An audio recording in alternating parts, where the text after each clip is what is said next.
Entonces, ese video, bueno, ayuda a entender la fisiopatología, ¿no? Para poder formarse primero la placa de ateroma, estaba mal traducido ahí. Tenemos obviamente primero que formar una estría, la estría grasa. La estría va a ser una línea muy pequeña de un conjunto de macrófagos que se hayan comido el colesterol desde la luz. Para que hayan los macrófagos que se coman, tiene que haber pasado un daño endotelial, algo que desate también una vasculitis, puede ser algo infeccioso, algo inmunitario, puede ser algo relacionado a algún evento traumático. Vamos a ver que hay varias cosas que podrían ayudar a desarrollar procesos inflamatorios en la pared. Una vez de que se ha formado la estría, luego recién se da un proceso de incremento para formar la placa de ateroma, ¿no? Y la evolución, bueno, es muy variable. Podría estabilizarse la placa, sobre todo si, por ejemplo, la persona cambiara la dieta o si tomara, por ejemplo, algunos medicamentos que van a causar sobre todo fibrosis en la superficie de la placa. Eso estabiliza las llamadas, por ejemplo, estatinas, que seguramente están llevando en farmacología o ya las han llevado. Son estabilizadores de placas, hacen que la placa se fije a la pared tan duro para que no se rompa, porque como han visto en el video, uno de los procesos evolutivos que podría pasar es que se rompa un fragmento y embolice o cause obstrucción y por tanto lleve a infartos hacia distal, ¿no? Otro de los eventos también que se puede suscitar, por ejemplo, que si es que no se estabiliza, podría ser la estenosis de la luz, que eso es algo muy común, ir creciendo hacia la luz y estrechar la luz para que se dé hipertensión. Otra vez nuevamente puede darse también trombosis, embolias, infartos, ¿no? Que son complicaciones ya por la estenosis. Las placas de ateroma. ¿Usted se está descargando? Ay, sí. Bien, ¿qué has escuchado, che? Buen oído tienes. Voy a descargar igual que la otra vez. No está bueno. Está re lindo, doctora. Porque la anterior vez no hemos pasado, ¿no? Tenemos que avanzar. Si no, vamos a tener que hacer reemplazos de clases. Que no nos conviene. Ahora sí, ya. Entonces, las evoluciones que tengan las placas de ateroma van a ser diferentes. Pueden haber personas, claro, por ejemplo, que en la carótida, por ejemplo, si se diera la placa de ateroma, lleven a la atrofia cerebral y puedan desarrollar los pacientes, claro, demencia senil u otros problemas, obviamente, por la disminución de la irrigación a nivel del sistema nervioso, ¿no? Como la mayoría de las veces se dan placas de ateroma en las coronarias, entonces el evento de consecuencia más común siempre va a ser el infarto cardíaco, ¿no? No se olviden que la arteria que más se puede llegar a formar placas de ateroma es la arteria coronaria descendente anterior izquierda, que es la que irriga. Descendente anterior izquierda. Arteria coronaria descendente anterior izquierda. Que es la que irriga la mayor parte del ventrículo izquierdo. Por lo tanto, las consecuencias obviamente van a ser más complejas, ¿no? Corazón coronario no va, ¿no? No. Porque tenemos hartas coronarias, ¿no ve? Y las ramas, marginal, circunfleja, derecha, etc. Ahora, vamos a ver que para la patogenia que nos ha ayudado el videíto, entonces sí tienen que ver moléculas tanto de inflamación como también las moléculas llamadas lipoproteínas. No se olviden que aquellas que son VLDLs, HDLs van a ser transportadores de lípidos. Si un paciente, por ejemplo, tuviera muchas LDLs, VLDLs, o sea, lipoproteínas de baja densidad, de muy baja densidad, son las más relacionadas al desarrollo de placas de ateroma. Hay que revisar obviamente también los triglicéridos que pueden aportar ésteres y a partir de ellos también se puede formar parte de la placa de ateroma. Los procesos inflamatorios también se van a relacionar a las interleucinas, sobre todo la 1, la 6, y aquellas que tengan que ver con la placa también pueden ser el factor de necrosis tumoral, que además ayudaría o aportaría que también se desarrolle trombosis. No se olviden que en un lugar inflamado y además que haya una un acúmulo de grasa, es un lugar donde se puede iniciar la formación de trombos, ¿no? Aquí vemos, por ejemplo, parte de lo que es la patogenia, que es desde el desarrollo justamente de la placa de ateroma. Como les he dicho, primero tiene que haber estrías. Cuando hay estrías, casi no hay signos ni síntomas en el paciente. Es muy difícil saber si alguien tiene este problema de la aterosclerosis. Ya cuando se va acumulando más y se forma la placa, forma una joroba. En esos casos ya se pueden detectar imagenológicamente. Para saber si alguien tiene, entonces revisa lo que son perfiles lipídicos y estudios imagenológicos de las arterias más proclives a hacer las placas de ateroma, ¿no? Se deben obviamente revisar y también hay que acompañar dependiendo también de la edad y si hay algún signo, síntoma relacionado a eventos isquémicos temporales o eventos isquémicos de larga duración que lleven a infartos. Hay personas que tienen infartos y no se mueren y de repente tal vez tienen cicatrices de haberse realizado los procesos de infarto. Entonces hay que ir revisando si tiene presencia de placas de ateroma en las arterias que hemos mencionado al inicio, ¿no? Ahí vemos la evolución, entonces primero la estría, luego la placa y vamos a ver que se debe formar una joroba y la estenosis va a ser parte del proceso evolutivo de la placa de ateroma. Lo mismo aquí estamos viendo la inflamación, primero la formación de la estría, luego la joroba de la placa, ¿no? En último caso, recién la fibrosis en la superficie. Es como abultamiento, quiere decir cuando está creciendo hacia la luz. Joroba, por ejemplo, se habla en pacientes de la tercera edad cuando, por ejemplo, van sufriendo deformación de la columna o en pacientes con Cushing, no sé si han llevado la enfermedad de Cushing, pueden tener acumulación de grasa en la parte posterior de la espalda y como una especie de jiba o joroba. Como los camellos tienen jorobas, ¿no? Esa es una joroba. Zonas o levantadas. Como uma placa se salta, se cria por debajo de la colonización. Sí, por eso les decía que en el video que esta parte es muy frágil. Si no se dará estabilización de la placa, que les he dicho que tiene que haber formación de tejido fibrótico en la superficie, si no se llegara a dar, de repente es una persona adulta mayor, imagínense si uno no puede hacer una cicatriz en una heridita, no va a poder estabilizar una placa y por tanto va a ser fácil de que se desprenda y se rompa y pueda ir y viajar a un lugar distante. Depende si se ha estabilizado o no la placa con una capa fibrótica en la superficie. Eso va a depender mucho de la edad, de otros factores, de la capacidad de formación de tejido de la matriz extracelular, si el paciente toma estatinas, no toma estatinas, si ya sabía que es una persona obesa o tenía niveles de colesterol muy altos, claro que debe tomar estatinas para estabilizar placas de ateroma que seguramente ya debe estar tomando en sus arterias, ¿no? Obviamente la dieta y otras cosas también tienen que ser llevadas a cabo por el paciente, ¿no? Que hay que sugerirle para que obviamente no se vaya dando más y más formaciones de placas. ¿Esto se puede hacer desaparecer? No, no se puede hacer desaparecer, ¿no? Tendríamos que sacar el segmento de la arteria, pero te imaginas operarle un segmento de la coronaria, eso no se realiza. Y creo que ya les había mostrado a ustedes, no sé si les he mostrado, que se puede poner en casos de si hay estenosis y hay poca sintomatología en el paciente, entonces se puede poner un stent, ¿no? Creo que les había mostrado un stent. Claro. Se pone con un catéter, se pone una malla y se abre, porque no se puede hacer desaparecer esa grasa. Lo que podemos hacer únicamente con medicamentos es estabilizar la placa, ¿ya? Aquí vemos una resección de un segmento donde ya vemos ulceraciones. Es parte de la evolución también de los vasos con placas de ateroma que se ulceren, se perforen, se rompan, que haya lugares cercanos a las placas de ateroma donde se está guardando la grasa, que se vuelvan las paredes delgadas, es decir, que se formen aneurismas, que ya hemos conocido anteriormente, ¿no? Y Puede ser que la placa de ateroma sea en grandes segmentos o en pequeños segmentos. Eso es muy variable de paciente en paciente. No podemos decir la placa va a extenderse en tantos centímetros de un vaso. No se puede decir.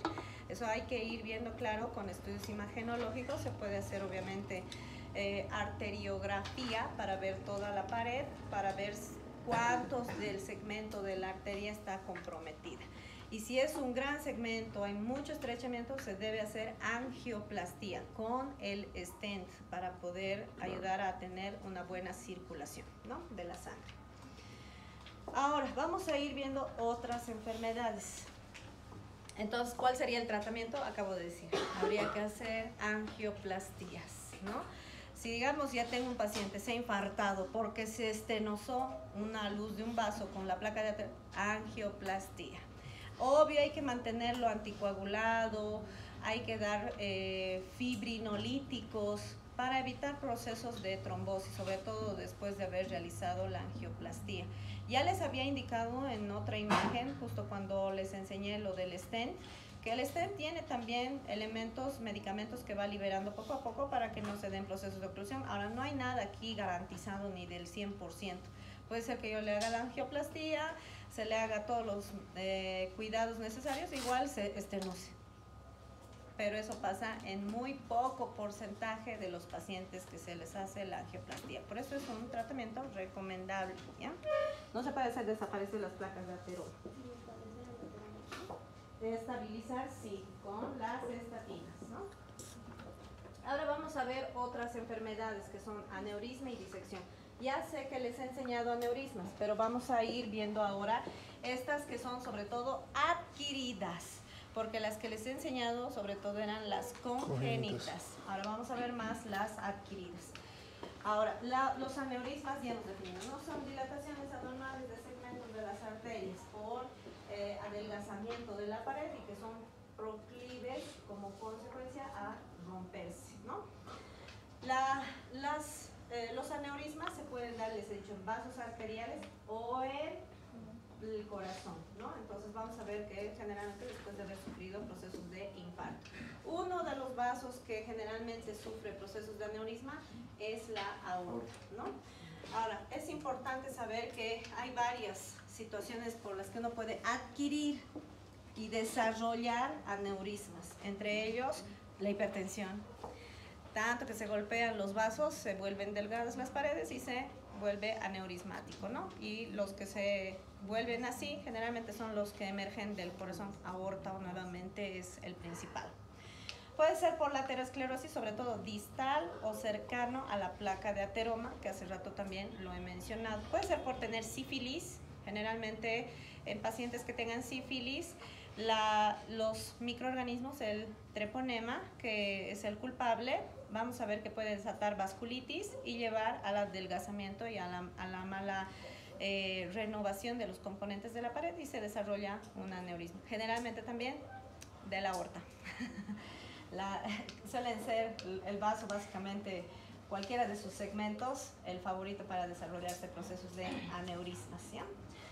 Existe también el término falso aneurisma o pseudoaneurisma y este lo utilizamos sobre todo cuando se ha formado en algún vaso la ruptura parcial de la pared. Yo tengo aquí un vaso, y ya saben los que tienen túnica íntima, media y la adventicia. Si se ha roto parcialmente, no totalmente, y la sangre de ese vaso se entra en ese lugar roto parcialmente, se forma una especie de zona dilatada, pero no es un verdadero aneurisma. Esto es por disección. La disección es la ruptura parcial de la pared de un vaso sanguíneo arterial. Y generalmente las disecciones se dan en la aorta, ¿ya? Así que los pseudoaneurismas los vamos a ver en la aorta, ¿ya? Yeah. Por si acaso. Seguimos en tipos de, ahora, aneurismas. Ya les había explicado, ¿no?, que tenemos el de forma ausada o fusiforme y el globoso, que generalmente es también llamado sacular. Les había dicho que los saculares son más congénitos y los ausados o fusiformes son más adquiridos. Es decir, decir que los abusados son los que más vamos a ver en la aorta, en las formas obviamente adquiridas, ¿ya? Pueden llegar a medir 20 centímetros. Deben llegar a ser obviamente operados cuando son tan grandes. ¿Qué se hace? Imagínense cortar la aorta. No vas a poder aproximar de un lado al otro, entonces se hace la colocación de vasos sintéticos en el exterior o que sean donados de otras personas humanas. A ese procedimiento de rehacer el vaso en los segmentos que yo he seccionado se llama plicatura. El tratamiento entonces va a ser plicatura para poder ayudar a reconstituir el vaso, sobre todo si es que hay signos y síntomas, ¿no? Porque a veces les he dicho que es tan silencioso y cuando ya se rompe recién tenemos las alteraciones correspondientes, ¿no? ¿Por qué se puede formar o podemos adquirir los aneurismas? Puede ser por 3 mecanismos básicos. Uno puede ser porque tenemos un mal proceso de reconstitución de lo que son los elementos de la matriz en el tejido conjuntivo. Generalmente esto también se asocia al envejecimiento. Ya les había dicho que la arteriogenia es cuando nosotros cambiamos los componentes constantemente de las arterias. Deben degradarse y deben sintetizarse nuevamente. Si yo degradara pero no sintetizara nuevamente porque estoy envejeciendo, puedo formar aneurismas. Y ya les he enseñado antes que la pared de un vaso tiene varios lugares donde hay tejido conjuntivo. Entre ellos, por ejemplo, en la íntima tenemos el subendotelio. En la media tenemos entre las células de músculo liso. Y la adventicia es puro tejido conjuntivo, o sea, todo se puede ver afectado. También podemos tener malos procesos de síntesis cuando tengamos ya problemas relacionados a producción de fibras elásticas o de colágeno, como en la enfermedad de Marfan, de fibras elásticas, la osteogenia imperfecta y la enfermedad de Ehlers-Danlos en la mala síntesis de colágeno. La de Ehlers-Danlos tiene que ver con colágeno número 3 y la osteogenia imperfecta en la síntesis de colágeno 1, que está más que todo en la adventicia de los vasos. La degradación excesiva también puede ser culpable para que desarrollemos aneurismas. Para destruir los elementos de la matriz y se reconstituyan de la pared de los vasos, se necesitan metaloproteinasas, que son estas abreviaciones. Existen metaloproteinasas 2, 6, 9, más relacionadas a la degradación. Si estas actuaran en exceso, destruirían demasiada matriz y eso haría que se vuelva más delgada la pared en los elementos que son de tejido conectivo. Y también puede pasar que haya un problema de aquellos que son inhibidores de las metaloproteinasas, que se llaman TIM. Los inhibidores de las metaloproteinasas, cuando las metaloproteinasas ya hayan degradado lo que se necesitaba, ellas deben ir a impedir que sigan degradando.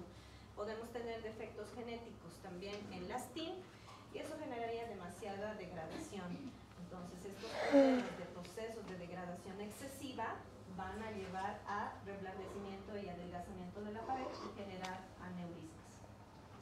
Y el último puede ser en relación al músculo liso. Puede ser que él no se multiplique porque está envejeciendo, o puede ser que haya algún problema igual genético en relación a factores de crecimiento, sobre todo el factor de crecimiento transformante de tipo beta, que no permita que haya la replicación de las células de la túnica media. Y eso generaría que se vuelva más delgada la túnica media.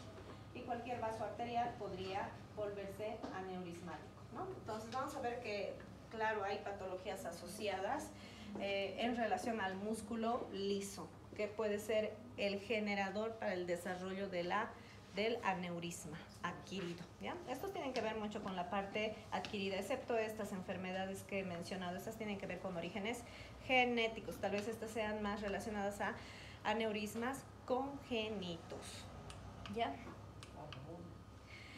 Aquí vemos... ¿Qué? Tenemos que acabar el tema de vasos, falta 1 millón, tenemos que ver todas las vasculitis. Vamos a ver ahora un poco acerca de, esto ya hemos hablado, ¿no? Del síndrome de Marfan antes, ¿se acuerdan? Les había dicho, en el paciente con síndrome de Marfan va a haber la mutación del gen de la fibrilina 1. Si no se forma, entonces tenemos vasos elásticos que van a ser comprometidos, entre ellos la aorta. Los pacientes que tengan Marfan van a ser proclives a hacer aneurismas de aorta y disecciones también de la aorta. Es más fácil, obviamente, que se rompa parcialmente su pared o incluso totalmente, y un paciente puede morirse por una hemorragia masiva de la aorta, ¿no? Los pacientes que tengan síndrome de Marfan van a tener otras alteraciones del tejido conjuntivo. Pueden tener brazos más largos, los pies más largos, las orejas más largas, la cara más larga, va a tener otras anomalías del tejido conjuntivo también, no solamente de la aorta, ¿ya? Y no solamente aneurismas. Vamos a ir viendo algunos ejemplos de clínica que pueden llegar a tener los pacientes con aneurismas en la aorta. Por ejemplo, ya sabemos que la aorta, bueno, tiene varias partes, aorta, la parte torácica, la parte abdominal, pueden ser lugares donde se generen los aneurismas. Si, digamos, se diera en el caso de la aorta abdominal, los órganos, obviamente, que estén circundantes son los que van a empezar a veces a manifestarse. Podemos tener alteraciones a nivel intestinal, a nivel renal, se puede desarrollar hipertensión porque está llegando muy lenta la irrigación al riñón, alteraciones del filtrado glomerular, son manifestaciones obviamente que van a llevar a veces a descubrir que hay la presencia de un aneurisma. Para poder diagnosticar un aneurisma aórtico se debe realizar una tomografía y una arteriografía. Aquí esto es un aneurisma que vemos justamente de la aorta y obvio los riñones seguramente han dado alguna clínica y eso ha llevado a realizar este estudio imagenológico. Siempre que tengamos, ya les he dicho, un lugar donde hay un vaso dilatado, bueno, puede formarse a veces trombos, y si se formara un trombo y circularía por el sentido de la sangre, seguramente taparía algún vaso de miembros inferiores y a veces podríamos tener necrosis, y a veces a partir de esa necrosis que se dio en su miembro inferior del paciente, descubrimos que tiene un aneurisma, ¿no? Entonces, la clínica puede ser muy variable, dependiendo de qué órganos, qué tejidos se van a ver perjudicados, ¿no? El tratamiento siempre va a ser quirúrgico, ¿ya? Ahora, también existen los aneurismas que van a ser micóticos. Los micóticos tienen que ver con sífilis o con hongos. En estos casos tiene que haber lo siguiente, que los microorganismos, por querer atravesar la pared del vaso, desatan la inflamación y generan obviamente el reblandecimiento y la formación del aneurisma. A eso se va a llamar justamente aneurisma micótico. No solamente es por hongos, porque micosis es hongos, ¿no?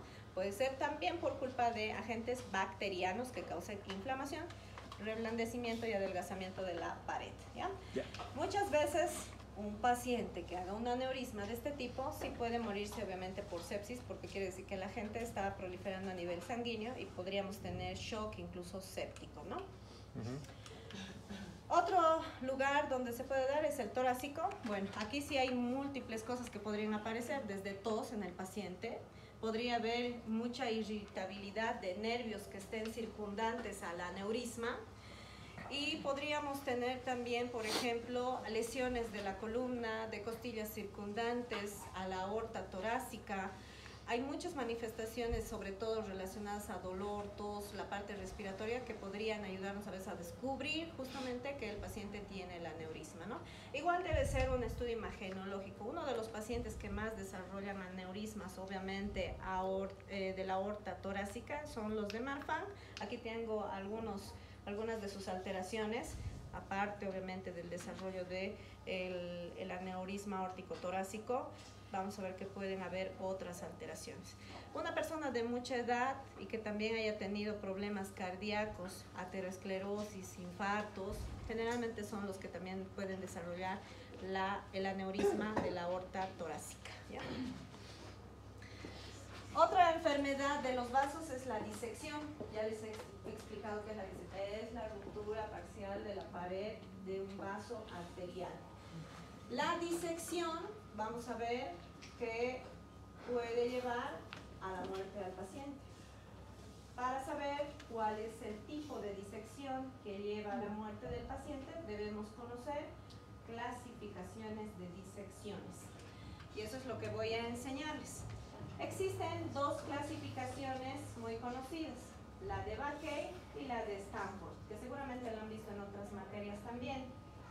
La que es de Backey dice que hay tipo 1, tipo 2 y tipo 3. La de tipo 1 se dice que es la que comienza la disección en la parte de la aorta que está emergiendo, obviamente, del corazón, ¿no?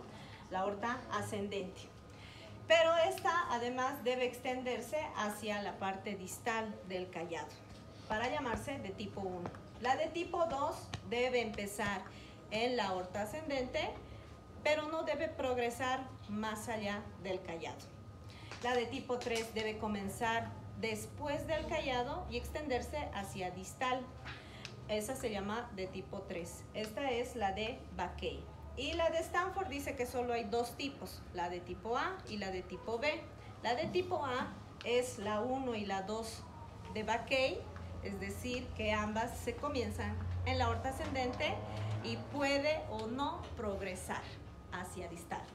Y la de tipo B, la que dice Stanford, es la de tipo 3 de Backey, es decir, que comienza en la aorta descendente y progresa hacia distal. ¿Se entienden? Sí. Es fácil. ¿Cuál es la peor? La de tipo A. Se dice que los pacientes que desarrollen la de tipo B tienen alta chance de vivir, y con tratamientos sobre todo de tipo antihipertensivos se puede controlar el dolor y la progresión que tenga el cuadro. Se debe dar, claro, antiinflamatorios, analgésicos, y muchas veces no necesita que se intervenga quirúrgicamente. Y los procesos de arteriogenia se van a ir dando. En cambio, en estos otros dos casos hay una alta probabilidad de muerte, sobre todo en esta que progresa hacia distal. Si progresa demasiado, o sea, la sangre va a salir en la parte rota parcialmente y se va a ir acumulando entre las túnicas. Y eso genera que la pared del vaso, uno, se vuelva dura porque va a generarse un hematoma y el vaso no va a ser elástico y todo el tiempo sigue el corazón latiendo. Entonces es fácil incluso que se pueda llegar hasta romper y salga la sangre y la aorta sangrando, en minutos se muere el paciente, ¿no? Entonces vamos a ver que esas sí son peligrosas y a veces necesitan que se haga otra vez plicatura. Aquí voy a mostrarles las plicaturas, voy a mostrarles aquí más grande, que si tuviera aneurismas o disecciones, debo realizar esta intervención. Ustedes, quienes quieran ser cirujanos cardiovasculares, pues harán estas cirugías, reharán básicamente el vaso que está diseccionado o que está aneurismático con elementos sintéticos o de donantes que seguramente hayan dejado estas partes de su cuerpo, ¿no? Y vamos a ver que se debe rehacer haciendo obviamente conexiones nuevas para que la estructura obviamente se devuelva la capacidad de circulación. No hay nada garantizado porque estos mismos elementos, bueno, generalmente sí se pueden dar complicaciones, estenosis, inflamación, se pueden dar varias cosas obviamente. La mayoría va bien, pero hay pocas complicaciones que sí podrían haber en algún paciente y no sabemos quién será el alguno, ¿no? Entonces no se olviden cuál es la peor. La de tipo A es peligrosa, ¿ya? Mucha mortalidad. Y la de tipo B tiene más chance de salir con medicación, ¿ya? ¿Cuál es la más peligrosa? A, B. Sí. O describa la clasificación No. de... Sí, en serio.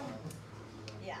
Otras consecuencias que pueden haber si no se muriera el paciente, si no se rompiera la pared por tener disecciones, podrían haber irritabilidad de elementos circundantes, ¿no? como la sangre está saliendo entre las capas de la pared de la aorta, entonces vamos a ver que nervios, arterias circundantes pueden irritarse. Y generalmente cuando hay estos procesos de irritabilidad hablamos de mielitis transversa. Y podría generar obviamente a veces problemas nerviosos permanentes, ¿no? Incluso si se inflamara la parte nerviosa circundante a la aorta, cualquier nervio, entonces se perderían las vainas de mielina, podría perderse la función de la parte nerviosa que se encuentre comprometida y por tanto tener varios tipos de complicaciones, ¿no? Obvio es menos frecuente estas otras complicaciones, ¿ya? Ahí está lo que hemos hablado, no se olviden entonces la de tipo A, es con una alta tasa de mortalidad, 70%, y las que son de alta tasa de supervivencia, las buenas que sí pueden funcionar bien con medicación, las de tipo B, según la clasificación obviamente de Stanford. ¿Cuál es la tasa de mortalidad del tipo no, A? generalmente no, que sepan que es alta, ya. Ya. También pueden haber situaciones en las que tengamos dobles disecciones y se formen estudios, obviamente, cuando hagamos imagenes, unas zonas donde tengamos un aspecto como si se hubiera hecho una doble disección. Generalmente, obviamente, es en la aorta igual, la parte descendente, y en este caso se llamaría en escopeta, cuando tiene esa área de como si hubiera hecho una doble disección aquí y en esta parte de aquí, ¿no? Cuando tengamos ese aspecto imagenológico, entonces vamos a ver que se va a denominar obviamente de escopeta, ¿no? Que eso es más raro. Ahora sí, vamos a entrar al tema de vasculitis. Ya les he dicho que es vasculitis, inflamación de la pared de los vasos. ¿Por qué podemos tener inflamación de la pared de los vasos? Varias causas. Puede ser agentes infecciosos que están en la sangre queriendo salir a tejidos para causar enfermedad. Puede llevarme a tener vasculitis. Un traumatismo, un corte, un golpe contuso, heridas incisas, traumáticas, cualquiera, me pueden llevar a desarrollar vasculitis. Quemaduras, a veces, no sé, el calor disuelve toda la pared y sangra, ¿no? En los quemaditos, entonces vamos a ver que pueden cursar con vasculitis. Pero las que nos importa, porque son complicadas y complejas en su estudio, son las relacionadas al sistema inmunológico. Entre ellas vamos a ver varios subtipos de vasculitis y estas vamos a ver que para poder ser clasificadas, bueno, han sido obviamente propuestas por una asociación que se encarga de revisar cada año justamente estas vasculitis inmunitarias, que se llama Shapiro-Hill, ¿no? Que ha utilizado el tamaño de los vasos para poder hacer el proceso de la clasificación. Existen también otras relacionadas al sistema inmunitario, que son de enfermedades autoinmunes. Ya sabemos que la mayoría de las enfermedades inmunitarias atacan a las mujeres, porque generalmente en nosotras falla este sistema, ¿no?, de protección, y en vez de protegernos, nos daña. Y las mujeres generalmente que padezcan lupus, esclerodermia, que padezcan, por ejemplo, Sjögren, pueden tener procesos de vasculitis por tener esa enfermedad autoinmune y los anticuerpos que se formen en esa enfermedad, ¿no? Entonces vamos a ver que hay varios elementos que pueden ayudar a desarrollar las vasculitis. Vamos a ir hablando de algunos de los eventos, sobre todo inmunológicos, que tengan que ver para que nosotros desarrollemos vasculitis. Entre algunas de ellas pueden ser, por ejemplo, el desarrollo de anticuerpos anómalos. Uno de los mayores ejemplos tenemos aquellas vasculitis en las que se producen los anticuerpos contra el citoplasma del neutrófilo. Vamos a recordar un poco, ahorita voy a regresar, no se preocupen. Vamos a recordar nuevamente el neutrófilo. El neutrófilo es un glóbulo blanco, un leucocito, que dentro de él tiene tres tipos de gránulos, primarios, secundarios, terciarios. En esos gránulos hay enzimas. Esas enzimas, algunas de ellas pueden ser las proteinasas 3 y las mieloperoxidasas. Esos dos tipos de enzimas que están en sus gránulos son los que nos interesan ahora. Obvio, tiene más, ¿no? Tiene catepsinas, lisocinas, tiene un montón. No nos importan las otras. Ahorita nos vamos a enfocar en esos dos tipos de enzimas que están aquí adentro. Resulta que, por ejemplo, el cuerpo humano de una persona puede empezar a producir anticuerpos contra esos dos tipos de enzimas que tiene adentro el neutrófilo. Es por eso que tenemos que conocer que esos anticuerpos se llaman ANCA-PR3, quiere decir contra la proteinasa 3, que está dentro, es una enzima del neutrófilo. Y existe también otro anticuerpo que algunos otros pacientes podrán formar, que son los anticuerpos ANCA-MPO, que quiere decir anticuerpos contra la mieloperoxidasa. Las mieloperoxidasas están en los peroxisomas, en los gránulos de ese tipo, ¿ya? Y no puede darse que se formen los dos tipos de anticuerpos. O se forma el del contra el PR3 o contra el MPO, ¿ya? Estos anticuerpos también, bueno, antes tenían otras denominaciones. Se podían denominar C-ANCA y P-ANCA, ¿ya?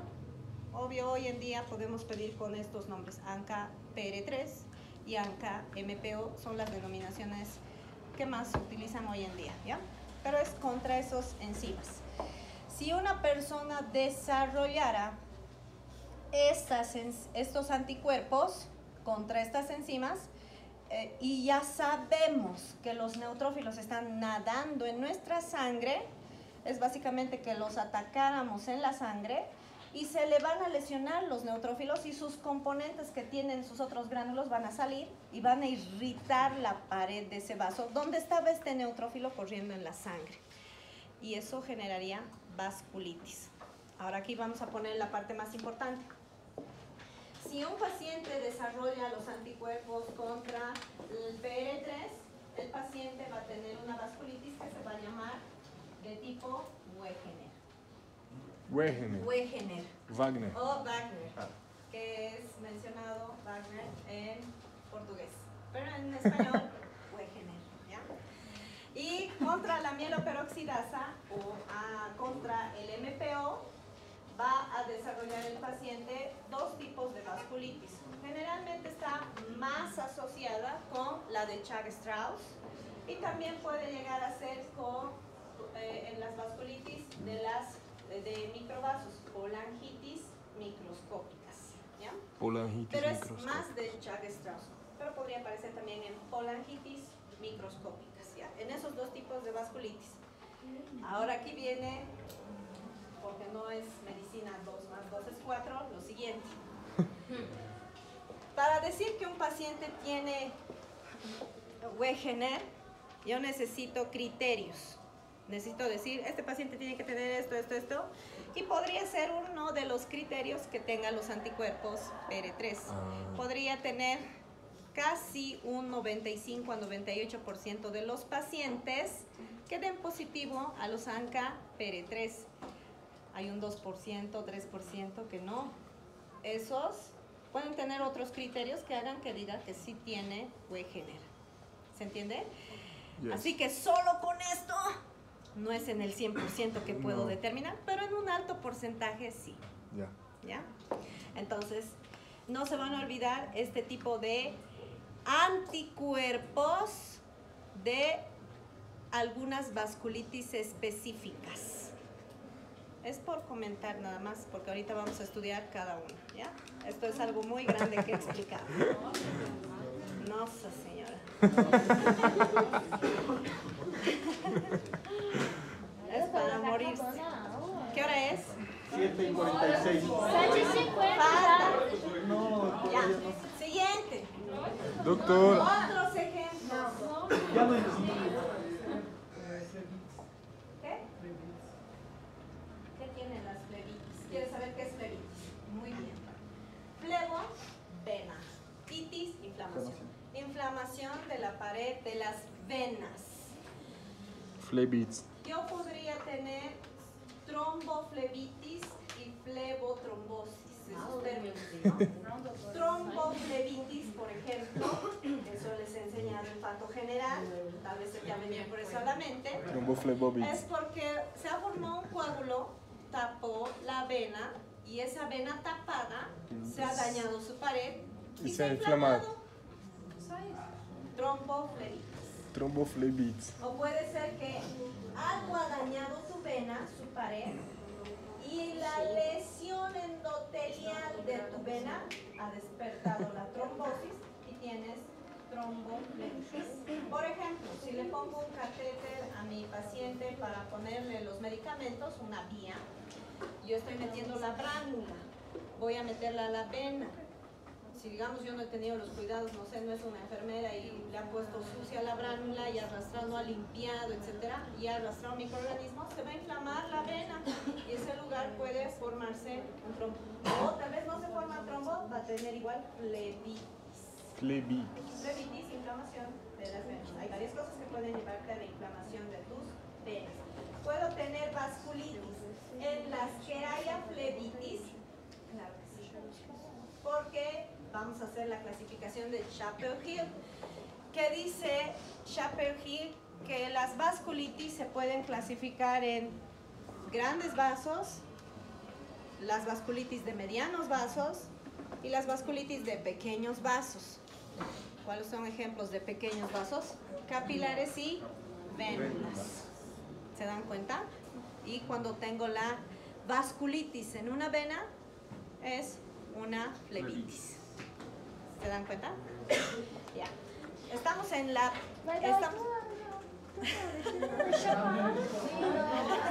Terminaremos estito, ni siquiera, mira, no hemos terminado.